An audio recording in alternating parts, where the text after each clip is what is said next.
Hi friends, welcome back to Programmer's Vision. Today in this video, let's study something intriguing about flowers.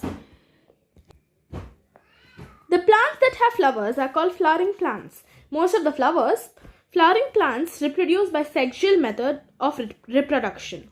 In this method, there is an involvement of both male and female organs or gametes. Let us understand the structure and various parts of a flower. As we all know, flower is the reproductive part of the plant. Flowers contain the sexual reproductive organs of a plant. In most of the plants, the same flower contains the male organs as well as the female ones. The function of a flower is to make male and female gametes and to ensure that fertilization will take place to make seeds for growing new plants. In other words, flowers perform the function of reproduction in plants by producing seeds of the plant. Thus, flowers are for sexual reproduction in plants. Let's study the floral parts of the flower. A typical flower has four major parts arranged in rings or whorls. They are calyx, corolla, androecium, and gynoecium. The whorls are arranged on a fleshy base called receptacle. Each of these parts has a specific role to play. Some flowers may or may not contain one or more parts of the flower. However, the same function may be done by some other part of the plant. Now here is an image of most important parts of the flower.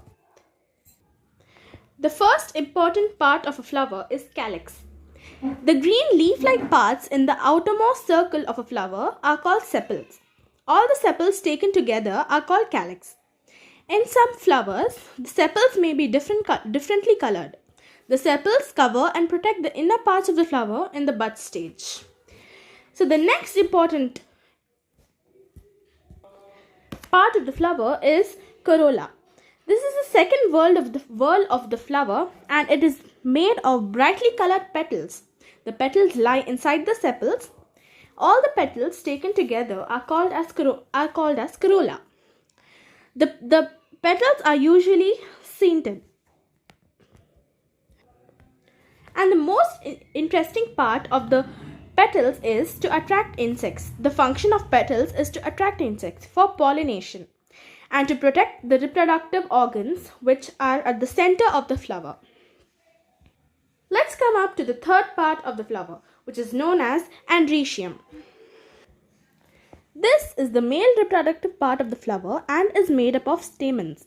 A stamen is made up of a long, slender filament and a broad anther at the tip. This anther contains several pollen grains that are in form of yellowish powdery substance. Pollen grains contain the male gametes, which is nucleus. And the last but not the least, gynoecium. This is the female reproductive part of the flower and is in the innermost whorl. It consists of pistils or carpels. Each pistil is made up of an enlarged ovary at the base, a long slender style and a broad stigma at the tip. Stigma, style and ovary are collectively termed as carpel. The stigma is sticky in nature, which is basically to attract the pollen disappeared in air.